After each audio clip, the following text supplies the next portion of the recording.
Good morning, I'm Maria, your nurse. I have reviewed the prescription and the order to do the wound dressing and also to assess your wound. Is that okay with you? Yes. Okay, I'm now providing privacy and I will be doing the hand hygiene. So may I have your name, please? Bill Gondora, Okay, Bill, what is your date of birth? October 1, 1979. Okay. So are you comfortable today, Bill? Yes. Do you feel any pain? A little bit. If you rate your pain from 0 to 10, 0 being no pain and 10 being the most painful, how would you rate it? 2. 2, would you need any medications for that? No.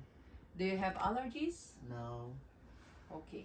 So now I'll be preparing the workplace. So the workplace and also my material should be within easy reach.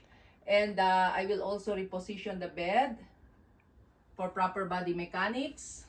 So repositioning the bed and also my tray table should be within the waist level to maintain the sterile field.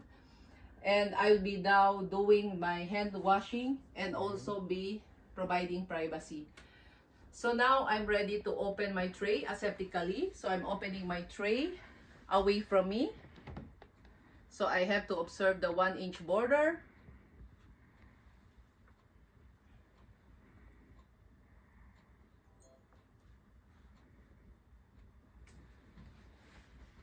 So I will now reposition my tray.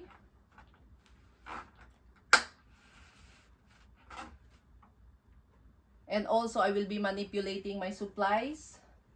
So I will be adding in my solution.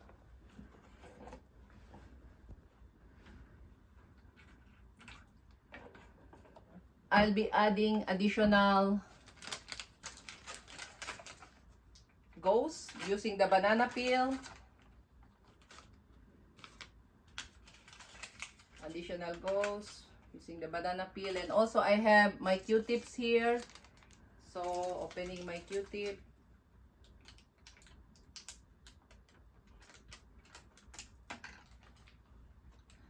Okay. So now I'm ready to also I have to observe the 1-inch border also and to maintain my sterile triangle. So the patient, the garbage, and my tray. So now I'm ready to assess the wound. So now I'm opening the wound. So I'll do get my clean gloves.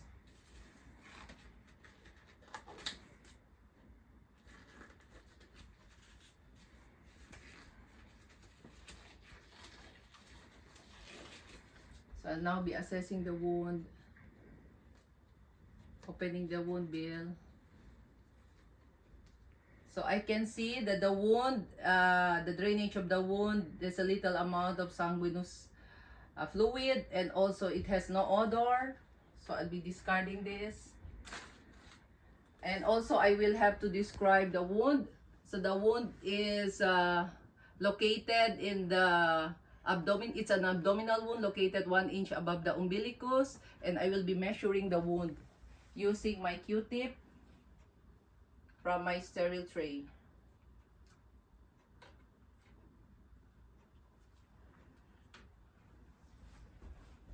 So the wound is approximately 9 cm scarred. So I'll also be describing the wound. The wound is well approximated, and it is closed with staples, 3 staples there, and also a little bit of erythema there. And can I palpate? Do you feel any pain? And there is no pain on palpation and edema on the site. So now I'll be removing my gloves and I'll be doing my hand hygiene. So I'm now putting on my sterile gloves. So I'll get ready now for the dressing change. Putting on cleaning the wound. So in cleaning the wound, I'm putting on my sterile gloves so I can touch the sterile field here. So I'm now preparing my gauze. So I'm doing the dumpling of my gauze.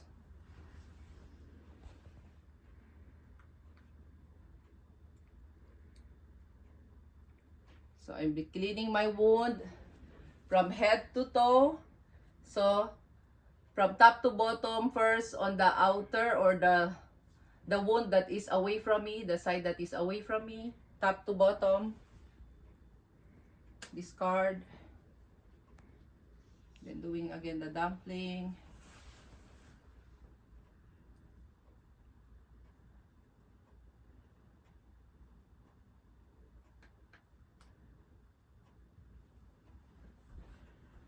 So cleaning the wound that is closest to me, top to bottom.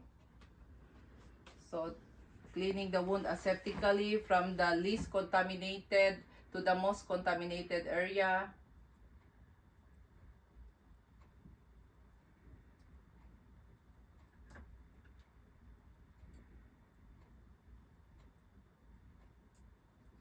So next is the midline from top to bottom. Discard.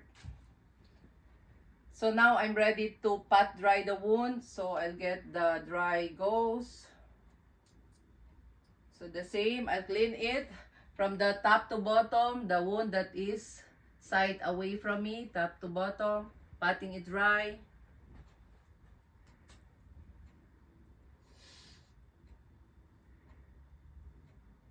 Then the wound that is closest to me, top to bottom, patting it dry.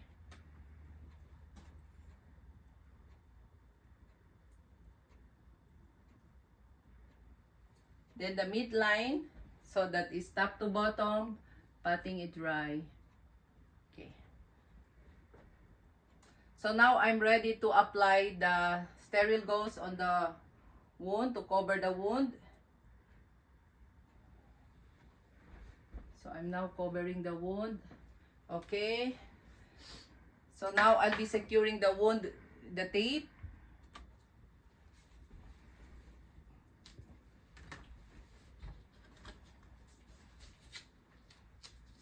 And also I will be labeling the wound with the time and date and my signature.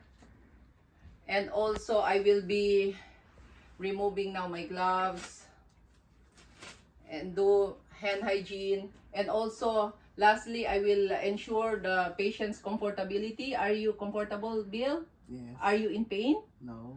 So I will be also repositioning the patient and also lower the bed and ensure that here's your call bell.